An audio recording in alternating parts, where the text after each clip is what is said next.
O sea, como un trozo de material o un semiproducto elaborado, que es lo que usamos como materia prima en los procesos de arranque de viruta, se termina convirtiendo en una pieza. Es decir, una barra que bien puede ser laminada o forjada, se puede convertir en un eje o se puede convertir en un cigüeñal o se puede convertir un disco, por ejemplo, forjado en un engranaje.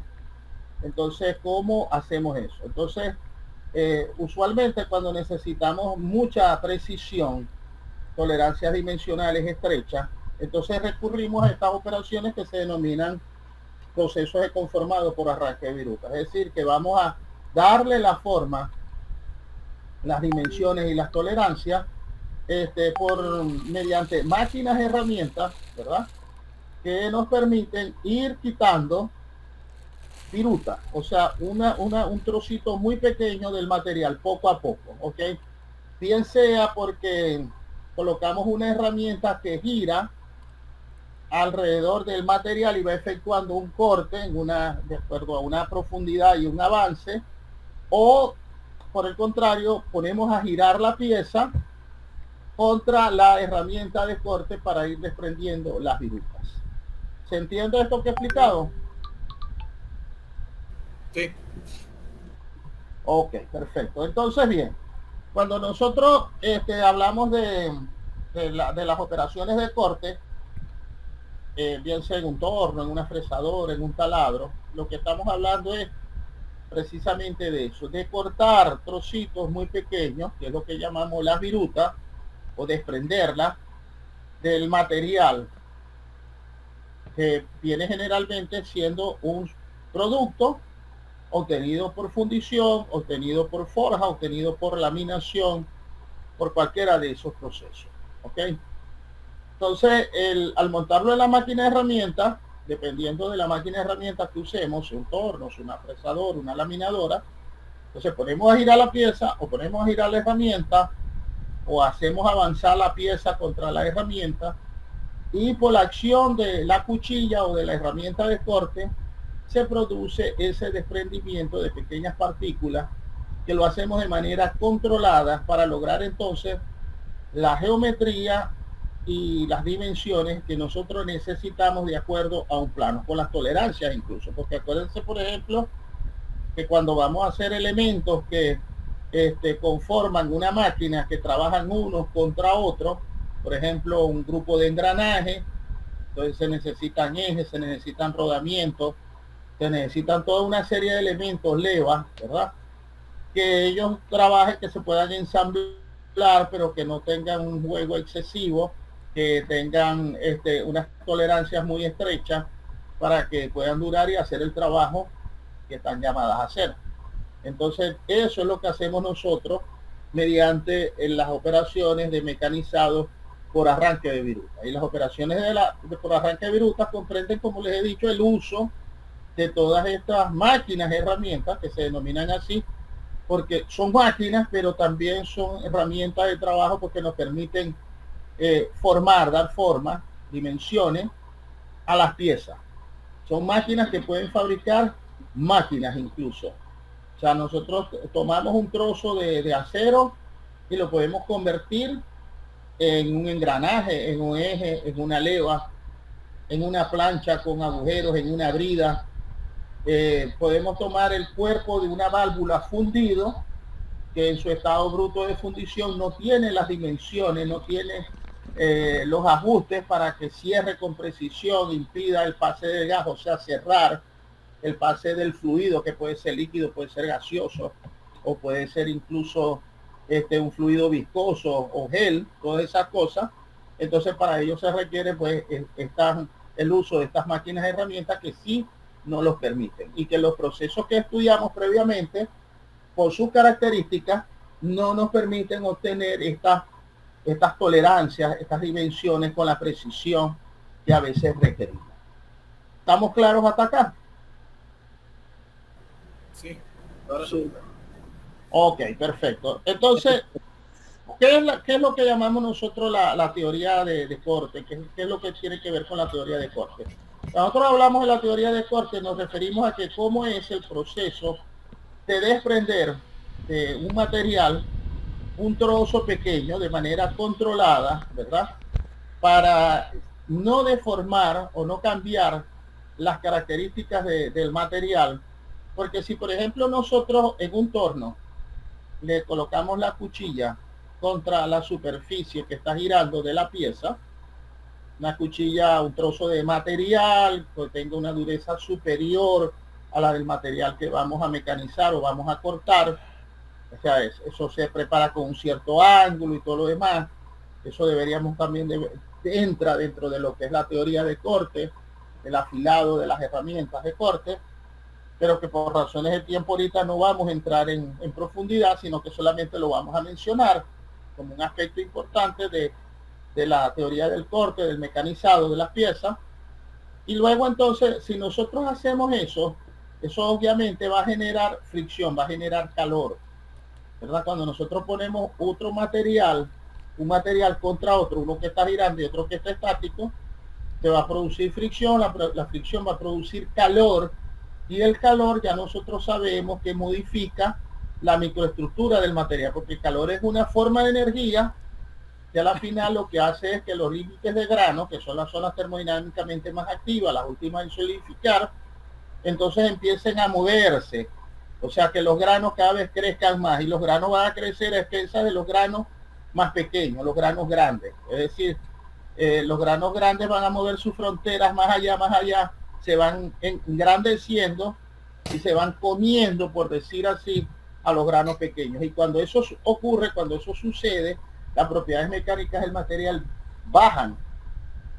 Por eso es que en todos los procesos de manufactura una variable importante que hay que controlar es la temperatura, y por eso es que acuérdense que nosotros hablábamos de trabajos o procesos de trabajado en frío y procesos de trabajado en caliente, y que eso lo marcaba no la temperatura ambiente como algunos inicialmente creían, sino la temperatura de recristalización, que es típica o característica de cada material, porque está asociada al punto de fusión del material. ¿Ok?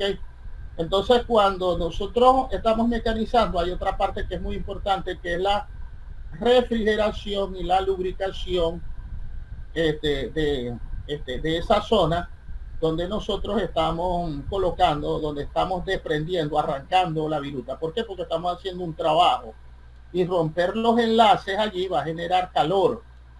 Entonces, por eso es que se usa un agua a la que se le ha añadido generalmente un, una solución, un aceite soluble, que ese aceite soluble tiene la función de bajar, lubricar, o sea, disminuir el coeficiente de fricción entre la herramienta de corte y la superficie del material que se está mecanizando. Tiene otra función que es bajar la temperatura, o sea, para que ocurra la transmisión de calor de allí de donde se está generando en ese punto al agua. Y la otra función es que las virutas que se están formando, los trocitos del material, que pueden ser pedacitos sueltos o puede ser como un alambre muy largo, cuando el material es muy dúctil, se desprendan con facilidad para que no dañen el filo de la herramienta de corte o la superficie del material. Ajá, Juan Diego, te escucho. Profe, usted me está diciendo que con el aceite lo que hacemos es enfriar el material que se produce por la fricción cuando se gira la pieza con la herramienta de corte como la fresadora y el torno. O sea, sirve para Exacta, enfriarlo. exactamente, sí. En realidad no se usa aceite, se usa un aceite soluble en agua, se usa una solución de agua con aceite soluble. Algunas personas la llaman taladrina, porque eso es, en los taladros es, bueno, es obligatorio. En realidad no solamente en el taladro, es obligatorio en todos los procesos de conformado por arranque de viruta, porque en todos ellos hay trabajo, hay una energía y hay generación de calor. Y por supuesto, en las operaciones, mientras mayor sea la velocidad de corte, es decir, el avance y la penetración, entonces por supuesto el trabajo que se hace, la cantidad de energía que se genera es mayor. Entonces no es igual la lubricación que se hace en un taladro que la lubricación que se hace en un torno, cuando se está haciendo se están haciendo cortes profundos y a alta velocidad, o sea, desbastes gruesos, lo que uno llama un desbaste grueso, ¿entiendes? ¿Sí se comprende? Sí, profe, entendido. Ok, entonces esas funciones básicas las hace el líquido refrigerante que, como su nombre lo indica, nos da la impresión que lo único que sirve es para refrigerar o enfriar la superficie de la pieza que se está mecanizando y la de la herramienta de corte, porque la herramienta de corte también se está calentando y al calentarse la herramienta de corte se pierde más rápido el filo. Yo no sé si a ustedes les ha sucedido que en algún momento habrán agarrado. Un alambre. Ajá, te escucho, José. Yo no sé si va a dar el ejemplo del alambre, que cuando uno empieza a flexionar bastante el alambre se tiende a poner caliente y obviamente se vuelve fácil, fue más fácil de romper. Bueno, eso es un mecanismo más o menos parecido, ¿no? Cuando uno toma un trozo de alambre que es dúctil, ¿verdad? Lo dobla, es decir, lo deforma plásticamente, no elásticamente, sino que sobrepasa el límite elástico, lo deforma plásticamente. Después lo vuelve a deformar, o sea, en la otra dirección. Entonces la zona que estaba antes en compresión, ahora está en tensión, y la que estaba en tensión, ahora está en compresión. Entonces hace eso varias veces, repetidamente.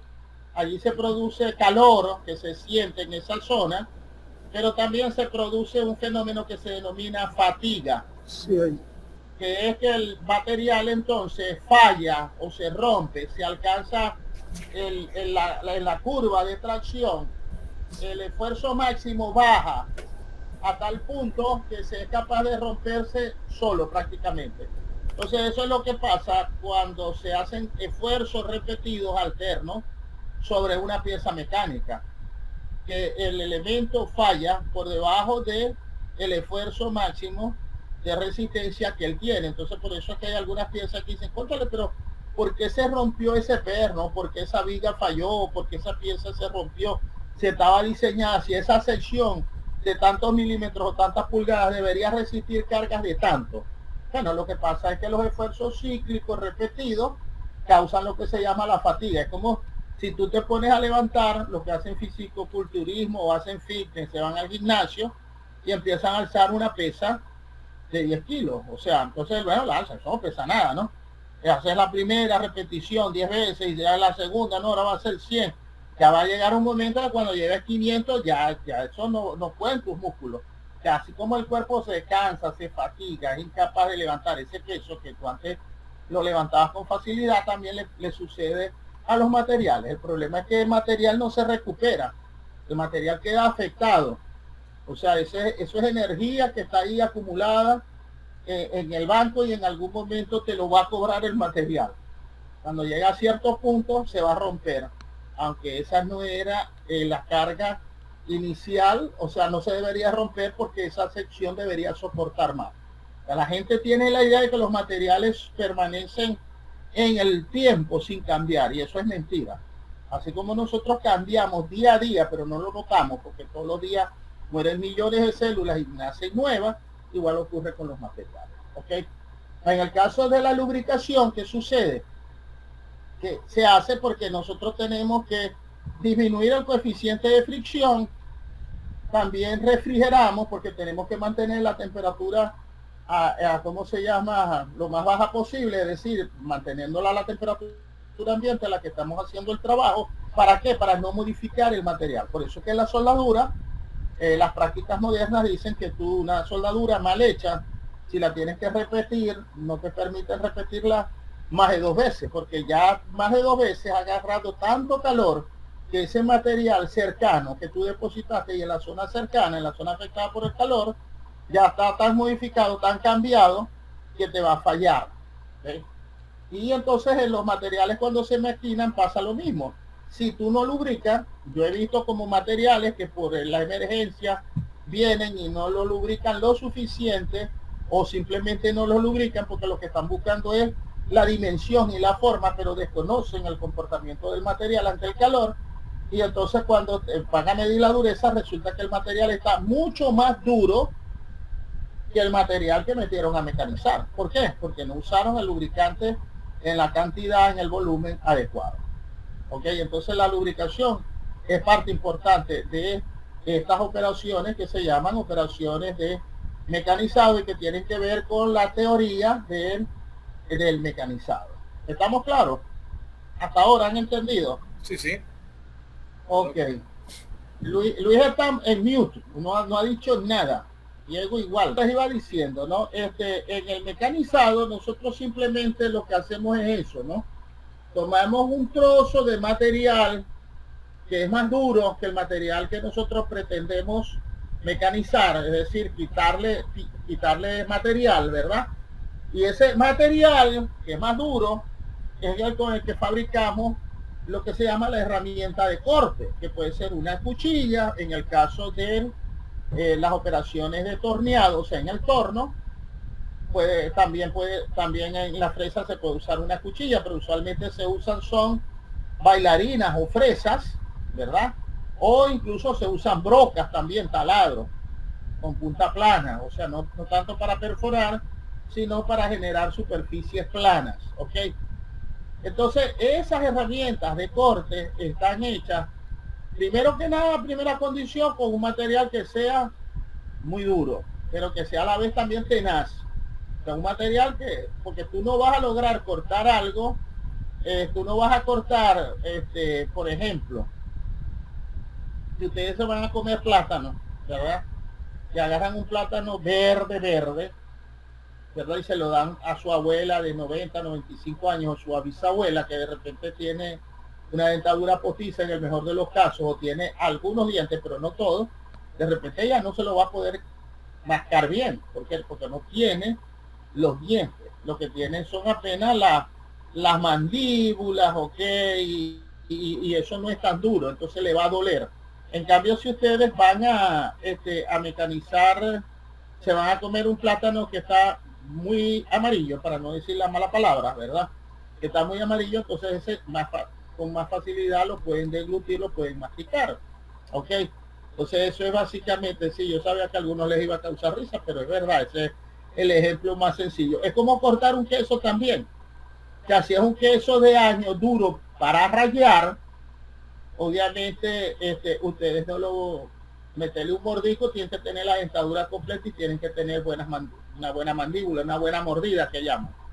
Si no la tienen, de repente puede ser que le queden hasta un diente ahí pegado en el queso ese, queso de año. Ahora, si agarran un quesito blandito, un quesito palmito, un quesito de mano, eso se lo pueden masticar, pero bueno, como si nada, ¿correcto? Entonces, siempre que vamos a mecanizar, necesitamos un material más duro que el que nosotros vamos a utilizar, pero el problema es que si usamos un material muy duro como un material cerámico, nosotros sabemos que los materiales mientras más duros son también más frágiles, ¿correcto? Sí. Profe, Entonces, ajá, te escucho, Juan Diego. una pregunta. Usted mencionaba que si el material no se lubrica, este se va a poner duro. No dije que este se va a poner duro. Podría, porque depende del material. Hay materiales que, por ejemplo, si tú tienes cobre, o sea, un material monofásico puro que no tenga elementos aliantes, Okay. que genere dureza, entonces tú lo puedes calentar y enfriar y nunca va a cambiar la dureza, se va a mantener. Lo único que va a hacer es crecer el tamaño de grano. Pero si tú tienes al acero, por ejemplo, que es el material que por excelencia, del que se fabrican muchísimas piezas, porque hay miles de aleaciones con cromo, con níquel, sin cromo, pero con níquel, con molibdeno, con mezclas de un poquito de esto, un poquito de aquello, con más carbono, con menos silicio, manganeso, ¿verdad? O sea, el acero es un material que depende de todos esos contenidos, sí se puede endurecer. O sea, habría que ver la curva S de ese material. Entonces ya estamos hablando, o sea, de algo que va mucho más allá del diagrama hierro-carbono, que lo que explica es la formación de las microestructuras, pero con enfriamientos y calentamientos muy lentos, o sea, en estado de equilibrio. Pero cuando tú te sales del estado de equilibrio, se te forman estructuras que no aparecen en el diagrama de hierro-carbono, o sea, porque es un diagrama de equilibrio. Entonces te aparece la martensita, que es un material extremadamente duro, y por eso es que uno puede, algunos aceros, darle temple. Por ejemplo, los aceros que se usan para hacer cortes, para las herramientas, o por ejemplo para otros usos donde se requieran mayores resistencias. resistencia al desgaste, a la abrasión. ¿Me explico? Ok, profe. Entonces quiere decir que, por ejemplo, en el mecanizado, siempre que se vaya a utilizar acero, hay que lubricar, ¿verdad? Sí, siempre que se vaya a usar acero, y también es recomendable hacerlo por otras razones en otros materiales, porque el lubricante no solamente se usa para mantener la temperatura, lo que pasa es que como se llama líquido refrigerante, la gente cree que esa es su única función. Es como los radiadores de los carros, ¿no? A los radiadores de los carros se les coloca un líquido que lo llaman líquido refrigerante, ¿no? O algunos lo llaman anticongelante, porque en realidad también puede funcionar como anticongelante. En los Estados Unidos o en los países donde las temperaturas bajan de cero, es muy importante, porque si te baja de cero, ¿qué pasa con el agua cuando se congela? Aumenta su volumen, ¿verdad? Entonces te puede explotar mangueras o otras piezas, otras componentes donde él está. Entonces el agua que tú le añades al radiador depende del país, ¿verdad? Puede ser anticongelante, puede ser nada más que para que, ¿cómo se llama? Sirva para refrigerar, o sea, para enfriar el calor del motor, pero también puede servir, y eso lo sabe poca gente, para que sea anticorrosivo, para que lubrique las partes móviles del motor, la bomba de agua, y para que provea una capa de protección contra la superficie de las distintas zonas por donde él pasa. Entonces todo eso lo hace líquido, pero la gente dice, no, eso es líquido refrigerante, y agarran y le echan agua sin saber que eso tiene glicol, que tiene alcohol, yo no sé, que tiene un montón de fórmulas que sirven para preservar, alargar la vida útil del motor. ¿Sabían ustedes eso? Sí, profe. No, profe. No, profe. Los vehículos que funcionan con agua con el tiempo se le van corroyendo las No, profe, tuberías. no. Ok, entonces fíjense que por eso con el refrigerante que se usa para el mecanizado ocurre lo mismo. Pues como se llama líquido refrigerante, entonces la gente cree que nada más que es para enfriar el calor que se genera durante el mecanizado, más nada. Pero no tienen idea de que por qué tú no quieres eliminar el calor, o sea, porque tú quieres eliminar el calor y mantener la pieza fría, porque es que tú no le quieres cambiar las propiedades mecánicas al material, ¿me entiendes? Y por otra parte también ayuda a disminuir el punto de fricción. Si disminuye el punto de fricción, ¿qué sucede? Bueno, que va a la cuchilla a hacer mejor, más fácil su trabajo. Se va a mantener durante más tiempo el filo. Por otra parte también el líquido va a arrastrar las partículas que se van desprendiendo para que no queden allí pegadas y eviten, ¿cómo se llama? El buen acabado superficial que debe quedar cuando se hace en el mecanizado. Entonces todas esas son funciones que hace el líquido. El líquido cumple 3 funciones. Es como cuando ustedes vieron preparación de probetas metalográficas en ciencia de los materiales, ¿verdad? Me imagino que sí. ¿Recuerdan cuando vieron esa materia, ciencia de los materiales? Sí. Y prepararon probetas. Vamos Y prepararon probetas y las vieron al microscopio. Tenían que dejarlas como un espejo, ¿verdad? Pasándola por distintos... Sí, estimado. Iba cambiando la... Ajá. Y ustedes que usaban cuando estaban puliendo, cuando a la lija, o sea, cuando usaban las lijas, no le ponían agua. Alúmina. Sí. Bueno, pero también, no a la lija, no a los paños se les pone alúmina, pero a la lija ya tienen el abrasivo. Ah, la ¿O lija no? se le echa agua. Exactamente. ¿Para qué sirve ahí el agua? ¿Qué creen ustedes que papel cumple el agua? Para enfriar cuando se esté raspando. Esa es una, exactamente, para disminuir el calor. Ajá. ¿Cuál es la otra función? Disminuir el punto de fricción. Bueno, Exactamente, lubricar, o sea, a desplazar con mayor facilidad la lija cuando tiene agua que cuando no tiene. Entonces disminuir la fricción. ¿Y cuál es la otra? O sea, lubricar, disminuir la fricción, enfriar. ¿Cuál es la otra? Las lijas estaban en cierta inclinación para que el agua vaya arrastrando las partículas que se van desprendiendo también. Yo no vi esa práctica, profe. pero ya ¿No va. viste esa práctica? Bueno, se lo voy a decir a la profesora Aida o al profesor Eric, que era el que daba esa práctica. Bueno, no, es que yo no vi las materias con ellos. Ah, no viste la materia con ellos. ¿Y con quién la viste? ¿Con Romer? Con Danilo. Ah, ok, ya. Sí, el profesor nuevo, ok. Sí, puede ser que en ese tiempo los equipos ya estaban todavía más deteriorados o no habían algunas cosas para hacer la práctica. Ok, entonces estamos claros, ¿verdad? Las funciones que cumple el líquido refrigerante, entre comillas, y voy a colocarlo de refrigerante entre comillas para que recuerden que no solamente refrigera, correcto, sino que cumple todas esas funciones que durante las operaciones de mecanizado, ¿verdad? Que ya dijimos que era básicamente colocar una pieza en movimiento contra una herramienta que está fija, o lo contrario, colocar una herramienta de corte o cuchilla que está girando contra la superficie de un material. O sea, en cualquiera de los dos casos va a ocurrir un desprendimiento de virutas, es decir, de partículas del material más blando, ¿correcto? Porque la cuchilla o la herramienta de corte obviamente es más dura. ¿Estamos todos claros con eso? Sí. Sí, profe. Ok, perfecto. Entonces, eso es vamos a decir, la esencia, lo más básico, lo más elemental de las operaciones de mecanizado. Para las operaciones de mecanizado, nosotros necesitamos un trozo de material, ¿verdad? Una herramienta de corte que puede tener distintas geometrías, distintas formas. Por ejemplo, una broca o mecha como las que se usan en los taladros para hacer un agujero y después meter un tarugo y colocar un tornillo para guindar nuestro título enmarcado y tal, y qué sé yo, como de repente algunos de ustedes harán pronto, ¿verdad? Esa herramienta es una herramienta de corte. Hay herramientas, hay mechas que son para el concreto, hay mechas que son para madera y hay mechas que son para metales. Incluso hay mechas para materiales cerámicos como el vidrio o las baldosas. ¿Y por qué creen ustedes que existen mechas que son para uno y otro material? Porque cada material tiene su propia dureza. Entonces la herramienta con la que tú lo vas a cortar también tiene que ser una herramienta que tenga el filo, el ángulo, que sea hecha del material apropiado. ¿Okay?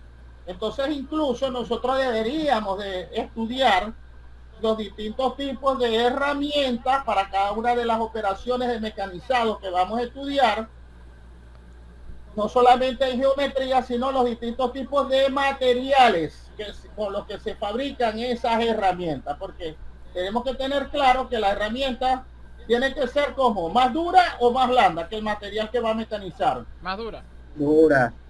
Exactamente, más dura. Todos debieron de haber contestado al unísono, más dura. ¿Ok?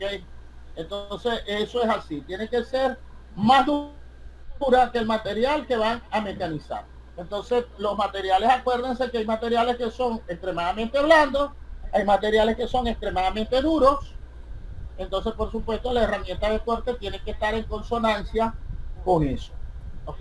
Y por eso es que las herramientas de corte han venido también, así como han evolucionado los materiales, las máquinas herramientas, también los materiales con los que se fabrican las herramientas de corte y en sí mismas las herramientas de corte. La propia geometría de las herramientas de corte también ha venido variando.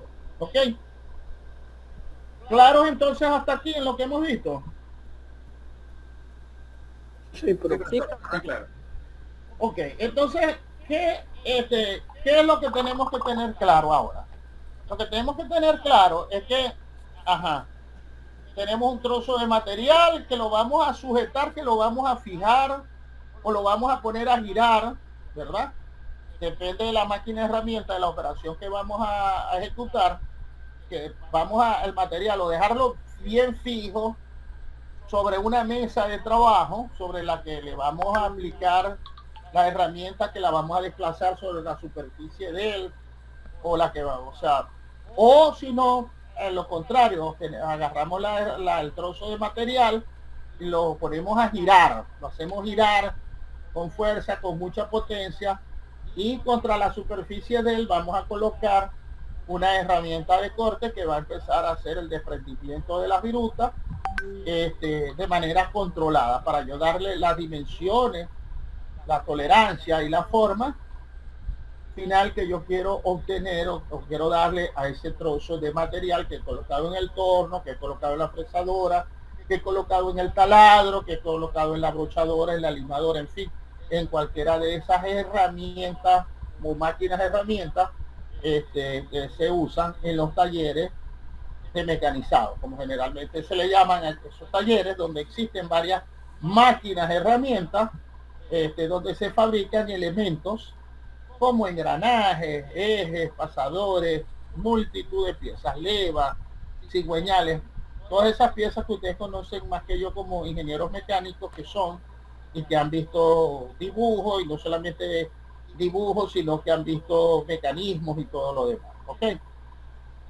Ajá. Ahora bien, estas máquinas herramientas solas, por lo general necesitan también de otras máquinas auxiliares que no entran dentro de la categoría de máquinas herramientas, pero que se consideran como complementarias o como una parte importante de un taller de máquinas herramientas, que son la sierra cinta y el taladro. ¿Alguien averiguó algo sobre algunas de estas máquinas? Sobre la sierra cinta y el taladro. ¿Saben lo que hacen? ¿Saben cómo son? El taladro sí. Ajá, vamos a ver, José. Se supone que el taladro es una máquina que tiene ¿cuál es el nombre técnico para la? Pues es que espero que tú me digas, porque ustedes son mis alumnos, ajá. Entonces yo espero que como cuasi colegas que son, me hablen en los términos técnicos. No me va a decir, no, si tienes un bichito que sostiene otro cosito que da vuelta. No me vayan a hablar así. Se supone que la máquina tiene una mecha que se coloca en un plato, digámoslo así, y esta a su vez está presionada de tal forma que queda por lo menos en la dirección vertical u horizontal, y la forma de perforar sería subiendo y bajando la mecha perpendicular al plano. Perpendicular al plano, obviamente, para que se dé la perforación, y tendría que estar girando la pieza. Ok, ahora una pregunta. Están hablando de perpendicular al plano. Pregunto, ¿y no se pueden hacer agujeros que no sean totalmente perpendicular al plano? No, también pueden ser oblicuos, con un cierto ángulo de inclinación. Exactamente, pueden ser con ciertos ángulos que son menos comunes, pero también se pueden hacer, obviamente, claro. ¿No? Y el taladrado no solamente puede ser con un solo diámetro, puede ser de varios diámetros, porque a veces queremos esconder la cabeza del tornillo, ¿verdad? O hacer que la cabeza del tornillo asiente ahí, de esos tornillos que son troncocónicos, la cabeza, ¿verdad? Y que quede al ras de la superficie de la placa que están sosteniendo, por ejemplo. Como puede ser que no, que sea espárrago y usemos simplemente tuercas hexagonales, ¿no? Se usa mucho en la industria petrolera, o sea, las bridas para tapar una línea de fluido, una brida ciega, o una brida, ¿cómo se llama?, de cierta presión para unir una tubería, o un cuerpo de válvula, un recipiente a presión, por ejemplo. ¿Estamos claros con eso? Sí. Ok, entonces el taladro realmente es una máquina que no es muy compleja. El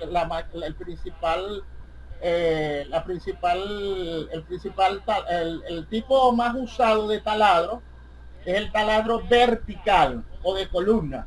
Me imagino que si no lo han averiguado, averígüense que es un taladro vertical o de columna. Ese es un taladro de banco. Eso lo llaman taladros de banco, sí, también, ¿verdad? Pero no necesariamente el taladro de banco tiene que ser vertical, también puede ser horizontal incluso. Entonces, cuando uno habla de columnas, sí, porque las columnas por su nombre van verticales. Entonces, adosado, la columna tiene un pedestal, que es lo que la fija al piso, tiene una mesa de trabajo que va también adosada a la columna. Y exacto, muy buena esa descripción que está allí. Allí tienen varios, gracias al asistente. ¿Quién es? Juan Diego. Es José. Ok, gracias, José. Entonces allí tienen algunos taladros. Fíjense, en la parte inferior de la columna, de la barra vertical, tienen el pedestal, la base, sobre la que se fija el piso, porque dependiendo de los diámetros de agujeros que es capaz de él hacer, va a necesitar que esté muy firme y que no tenga vibraciones dependiendo de la tolerancia que nosotros queremos obtener. Después hay como una especie de mesa de trabajo donde ven una manivela con la que se puede alejar o acercar de la parte de arriba, que es donde está la caja de engranaje, para variar la velocidad de corte, que es en función del diámetro del agujero, de la dureza del material, del diámetro de la mecha que vamos a usar, de la potencia misma que tiene el taladro, ¿no? Entonces sí, aquí se ve mejor el detalle, exactamente el movimiento deslizante del taladro, ¿no? Hacia arriba o hacia abajo, con la palanca. Eso también se puede hacer de manera automatizada. Hay incluso mandriles que son múltiples, o sea, en vez de tener una sola mecha para hacer, por ejemplo, varios agujeros simultáneamente, se colocan un dispositivo que permite hacer varios agujeros al mismo tiempo, equidistantes, concéntricos, todos, en fin, depende de lo que nosotros queramos. Si queremos mucha producción, entonces podemos hacer ese tipo de dispositivos. Estos taladros son taladros más bien pequeños, esos que se ven ahí, taladros de columna, aunque dicen que es un taladro de columna industrial, pero estos no se ven lo suficientemente robustos como los que yo he trabajado, que incluso tienen un brazo que permite que el cabezal, que es la zona donde va colocada la caja de engranaje, que va acoplada al mandril y a la mecha, se mueva radialmente. Entonces ese es un taladro de columna radial. Ok, un taladro de columna, pero ya sería un taladro de columna radial. Este es uno bien robusto, este que está aquí celeste a la derecha, ¿no? Pero hay un taladro de columnas radiales también, que el dispositivo no, ¿cómo se llamaba? Exactamente como el segundo, gris que está en la parte de arriba, ese mismo. Ese taladro radial Heller, eso es una brutalidad de equipo tremenda. Fíjense cómo la base es mucho más grande, tiene una mesa de trabajo movible que descansa sobre la misma fundación, sobre la misma base. Y bueno, esto es prácticamente, puede funcionar incluso como hasta una fresadora, porque tienen mucha potencia. Incluso hay unos que son son pivotantes, ¿no? Como este que está acá, que permite hacer ángulo, ¿cómo se llama? Agujeros que no sean perpendiculares a la superficie, al plano. Entonces, eso es una buena, o sea, es una buena representación de todos los taladros, más o menos, ¿no? Pero básicamente, ¿qué es lo que hacen ellos? Básicamente lo que van a hacer son agujeros con mucha precisión y tolerancia, porque, por ejemplo, cuando ustedes van a colocar un rodamiento, el rodamiento no puede entrar, no puede quedar bailando, pero tampoco puede entrar tan forzado que entonces impida su uso como es, o sea, porque no va a durar, no va a tener tiempo de vida útil que fue estimado. Por eso es que ellos para la instalación dicen, no, bueno, la tolerancia es de tanto, o sea, 5 pulgadas más 5/10 milésimas menos 0,0, o sea, porque no puede meterse en un hueco más pequeño que el diámetro externo del ¿cómo se llama? Del rodamiento, por ejemplo. Y a veces es necesario incluso calentar el agujero para que se expanda y enfriar el rodamiento que se va a meter, para que entre con mucha precisión ahí, con mucho cuidado, sin golpearlo, o si lo vas a golpear es a través de la madera, de un plástico que le vas a colocar arriba. En fin, eso tiene su técnica, ya eso es montaje, ensamblaje, que no es el propósito de esta materia. Pero se entiende entonces qué es lo que es el taladro, qué es lo que hace. Sí, profe, una herramienta que lo que hace es abrir orificios. Tiene pedestal fijado al piso y una manivela que lo que hace es acercar y alejar la punta del taladro, y así abre. Exactamente. Y la base donde va colocada la mesa de trabajo, donde va colocado la pieza, que sobre esa mesa se puede fijar directamente la pieza que tú vas a taladrar, o también se puede, ¿cómo se llama?, colocar un plato divisor, y sobre ese plato divisor hacer las distintas, ¿cómo se llama?, movimiento para lograr ubicar el agujero en el hueco que tú quieres. O puedes tener un dispositivo donde tú colocas la pieza y la pieza se autocentra y de una vez baja el taladro con el dispositivo para hacer los 4, 6, 8, 10, 12 huecos que tú necesites hacer simultáneamente. O sea, yo estaba en talleres supervisando trabajo a gran escala, donde hay unas máquinas, herramientas, pero bueno, como diríamos en términos maracuchos, arrechísimas, o sea, que permiten hacer las operaciones que se requerirían como 4, 5, 6 máquinas a un tiempo de 2, 3 horas, las hacen apenas en minutos. Pero claro, eso depende, por supuesto, de la cantidad de trabajo que tenga para justificar este tipo de inversión. Entonces estamos claros con el taladrado. ¿Qué es lo que nosotros buscamos en el taladrado? Ok, la sierra cinta, perfecto. Ya José va a ser el asistente definitivamente. Entonces en la sierra cinta, eso que ustedes están viendo allí, reírte, pero es la verdad. O sea, si no aceptáis, te vamos a bajar puntos. Si aceptáis, te vamos a mantener una nota, ¿cómo se llama? También consona con si es por las buenas. Bueno, es que por las buenas, no te estoy diciendo, no va a haber consecuencias. Ok, entonces, eso que ustedes ven allí, ¿verdad? Son sierras de corte por cinta. Ok, hay unas que son de cinta continua, como la última gris y anaranjada que está abajo, ahí está quedando exactamente en el centro, en la parte de abajo. Y tienen otra, esa es una sierra cinta como las que se usan en madera y carnicería, pero para hacer cortes de metal. Entonces, obviamente, los dientes, el diseño del diente con el que está hecho esa sierra, el ángulo de ataque, la traba que es si ustedes ven una sierra de corte, se van a dar cuenta que los dientes no están derechos, sino que hay un diente hacia la izquierda y hay un diente hacia la derecha. Y ellos cortan en una dirección, ¿ok? Por eso que tienen que colocarlas bien y todo lo demás. Son como los cauchos que tienen dibujos, que son unidireccionales, o sea, para sacar el agua, ¿no? Y hay otros cauchos que no tienen ese dibujo, sino que lo pueden poner al revés o al derecho y el funcionamiento es básicamente el mismo. Los que son unidireccionales funcionan mejor en ciertas condiciones, ¿no? Por ejemplo, para sacar agua más rápido, para que no se dé el efecto de planeo. Entonces allí tienen sierras de distintos tipos. La sierra, ¿qué es lo que hacen? La sierra básicamente lo que hacen es cortar, como pueden ver allí en las distintas fotos, una barra muy larga o un tubo muy largo que va a ser montado luego en un torno, en una fresa, en cualquier otra máquina, herramienta, una operación sucesiva. Ahí tienen un detalle de una sierra cinta que está cortando varios tubos simultáneamente, ¿ven? Entonces eso que se ve, el borde, lo que está apoyado contra el tubo, ahí se pueden ver los dientes, o sea, se puede ver la sierra, ¿no? El aserrado. Entonces, la sierra, por ejemplo, que se usa para cortar madera, no es igual que la misma sierra que se usa para cortar metal o que se usa para cortar piedra, concreto, ok, materiales cerámicos.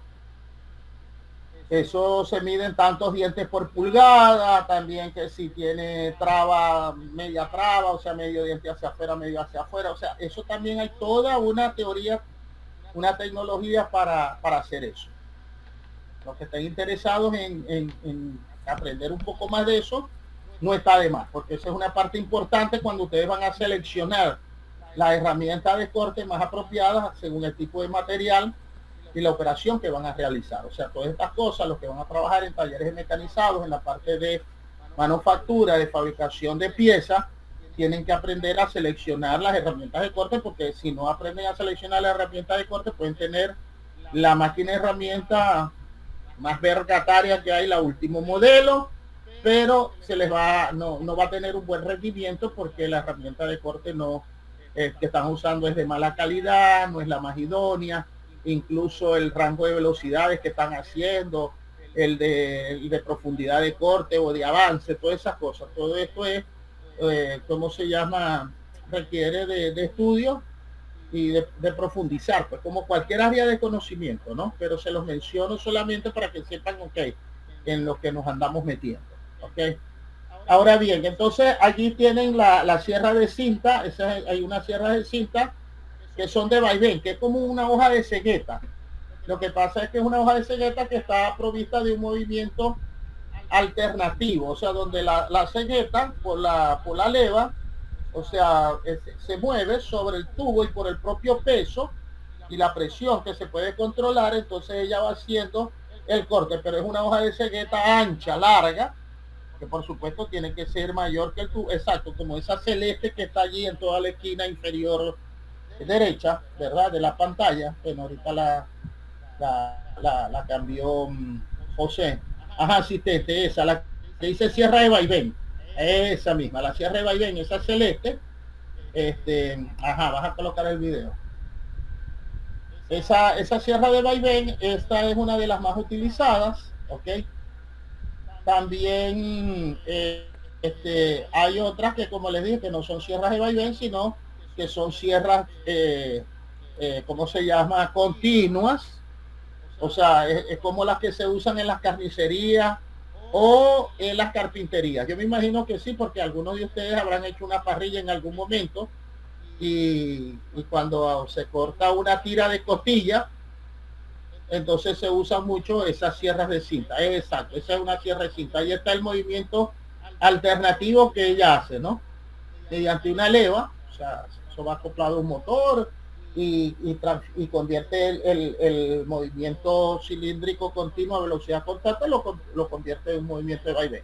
Y fíjense que arriba del tubo, en la zona donde está cortando, ¿qué notan ustedes? Ese piquito anaranjado que hay allí. ¿Qué está saliendo de allí?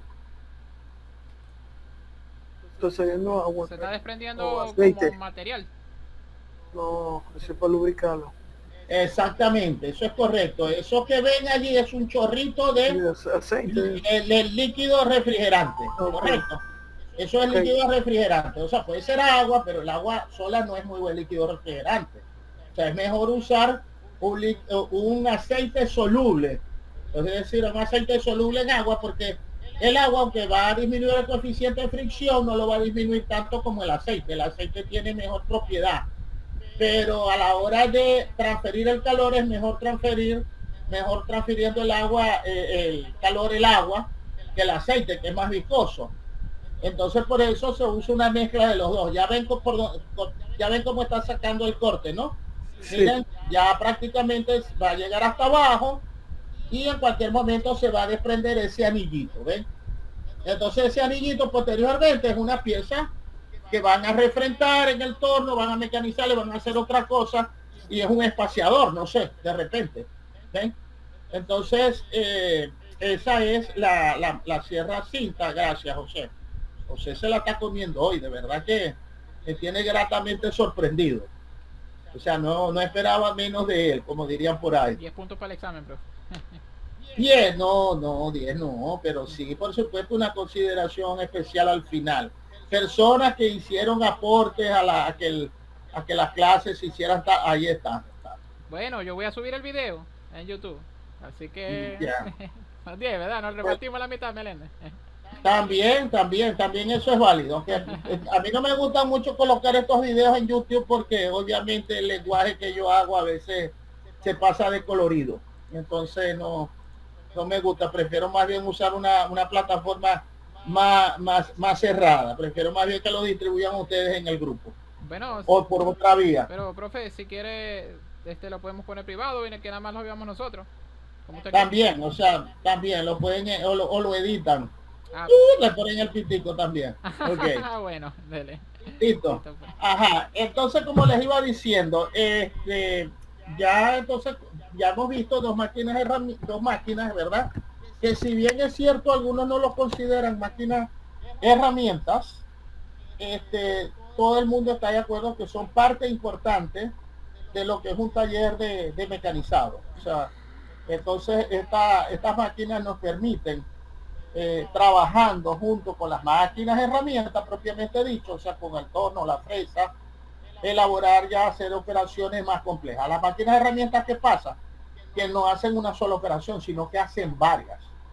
Por ejemplo, el taladrado, ¿qué es lo que hace? El taladrado básicamente lo que hace es taladrado. Ahora, ustedes me pueden decir, no, pero es que en un taladro también se puede hacer un ranurado. Sí, exactamente. Tú puedes hacer un puñero, un chavetero en un eje redondo en una máquina taladradora. Obviamente, eso lo puedes hacer. Bueno, eso es una cepilladora. Eso más bien parece para herramientas de carpintería. Esa es una cepilladora, pero de carpintería, no de metal. Ok. Ahí sí el asistente mío le patinó, ¿cómo se llama? Ajá, ahora sí, esa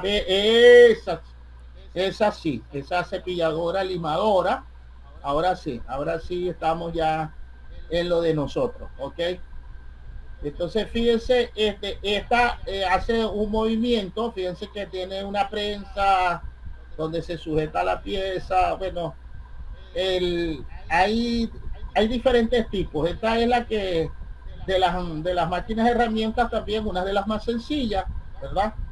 La no la tienen todos los talleres. ¿Por qué? Porque tú puedes también con la cepilladora limadora, pues lo que hace ella, tú lo puedes hacer una fresa, y generalmente la gente lo que tiene es un torno, una fresadora y un taladro, y algunos tienen la sierra también.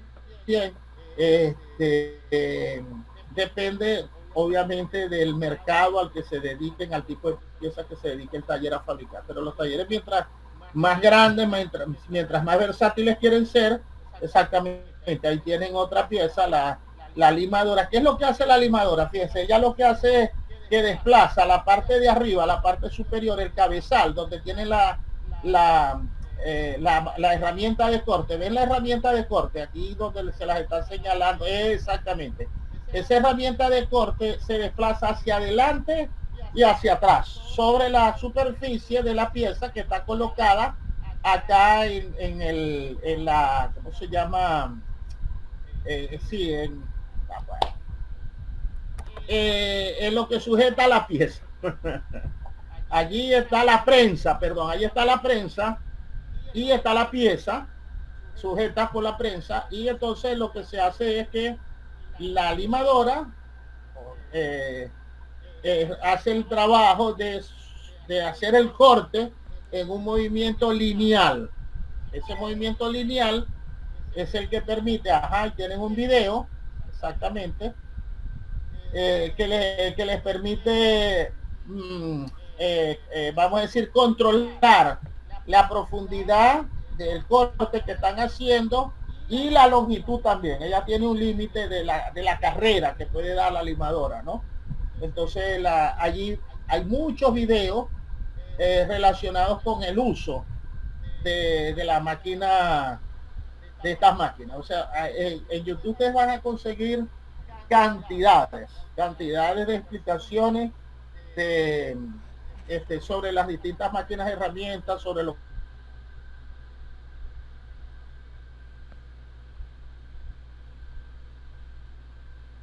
más. Yo solamente les estoy dando aquí lo más esencial, lo más básico, para que ustedes después amplíen un poco más lo que hemos tocado acá. De cada equipo, de cada máquina, nosotros debemos saber su nombre, las operaciones que realiza, las partes que las constituyen, y básicamente también las limitaciones que tienen, o sea, cuál es el diámetro de volteo máximo en un torno, por ejemplo, o cuál en este caso es lo que limita la longitud, cuáles son las partes, o sea, entonces que entiendan las partes principales de la operación de esta máquina. Obviamente, como ustedes no van a hacer práctica de esto, no vamos a poder ampliar lo que les pueda decir por la parte teórica, pero ustedes viendo los videos es mucho lo que pueden aprender también.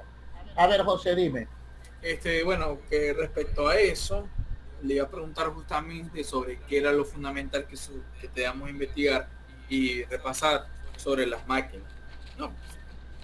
Hasta ahora tenemos 3: el taladro, la sierra y la cepilladora limadora, ¿verdad? Y la teoría Exactamente. Y también la teoría del corte, que sería el cuarto punto. Si tiene algún libro, profe, que nos recomienda para leer, o usted cree que solamente... Hay muchos libros, hay mucha información. O sea, en sí, que realidad, a usted le guste bastante, que...